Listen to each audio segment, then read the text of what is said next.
오늘은 평화를 지키기 위한 전쟁이 합리화될 수 있는가? 이 문제에 대해서 함께 생각해 보고자 합니다.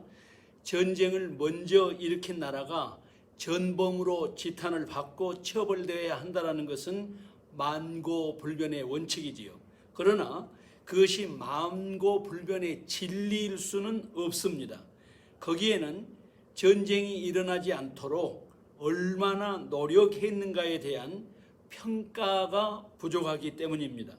예컨대 러시아가 우크라이나를 침략한 것은 분명한 사실이기 때문에 러시아가 전범인 것은 틀림없습니다. 그러나 전쟁을 방지하지 못한 1차적인 책임은 우크라이나 대통령 젤렌스키에 있고 2차 책임은 미국의 바이든을 비롯한 서방 세계의 지도자들에게 있다라는 것은 자명한 진실인데 이 진실이 외면되고 있습니다. 우크라이나 현지에서는 수많은 군인과 민간인들이 죽어가고 있습니다. 평화를 지키기 위한 수단으로서의 전쟁이 합리화될 수 있는가? 그러기 위해서는 전쟁 방지를 위해서 얼마만큼 진지하게 노력했는가? 혹은 전쟁이 발발한 이후에 종전을 위해서 전쟁 당사국 혹은 주변국 간의 화해 노력을 얼마나 진지하게 했는가? 이런 것에 대한 면밀한 평가가 전제되어야 하기 때문입니다. 일단 전쟁이 발발하면 평화의 진실은 사라지고 전쟁 당사국들 간에 전쟁을 합리화시키기 위한 그런 이론만 난무해집니다. 전쟁을 시작하기 전에는 전쟁 발발 책임이 더 많은 나라가 존재할 수밖에 없지요. 그러나 전쟁이 진행될수록 전쟁에 대한 결과적 책임은 똑같아집니다. 그러므로 전쟁을 방지하는 것이 최선이고 어쩌다 전쟁이 일어났으면 그 다음은 전쟁 종식을 위해서 최선을 다하는 것이 평화를 위한 진실입니다. 우크라이나 전쟁이 발발한 지 수개월이 지났지요. 전쟁 방지를 위한 최선의 노력이 있었는가에 대한 평가는 전무하고 러시아의 침략에 대응하고 있는 젤렌스키에 대한 영웅화 작업만 진행되고 있습니다. 전쟁 종식을 위한 서방 나토의 노력을 촉구하는 목소리는 실종되어 버리고 확전을 위한 모략만 난무하고 있습니다. 그러는 동안에 전장에서는 천하보다 귀한 인명 손실이 가중되어 가고 있지요. 평화를 원하는 창조주 하나님과 평화를 갈망하는 모든 인류의 정신을 거스리는 반역사적인 작태들이 칭송받고 있습니다. 작금의 한반도 현실은 어떠한가요? 윤석열 정권이 들어선 이후에 한반도의 긴장 수위가 급상승하고 있습니다.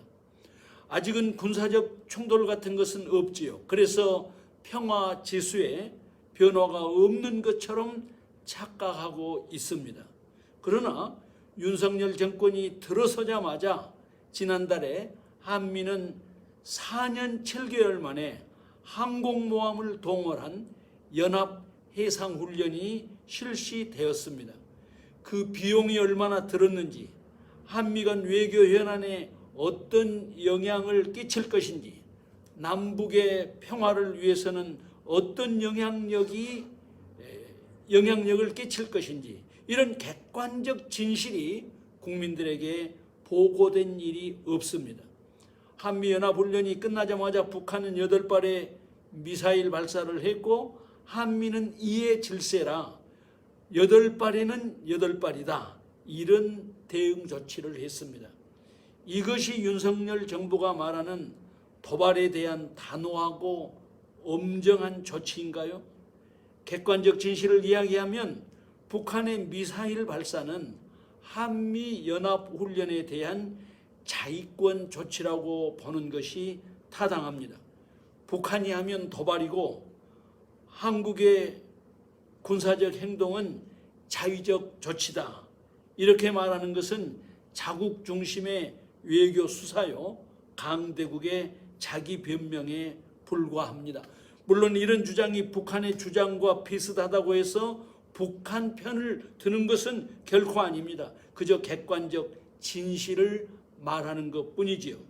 북한이 핵실험을 하면은 동해상에 핵을 탑재한 미국의 항공모함을 띄울 것인가요? 강대강으로 나가다가 한반도에 국지전 혹은 중간전이라도 일어난다면 어찌 되겠습니까? 우리는 북한이나 중국을 두려워하지 않고 당당히 대응하는 자존심 강한 정부라고 항변할 수 있을까요?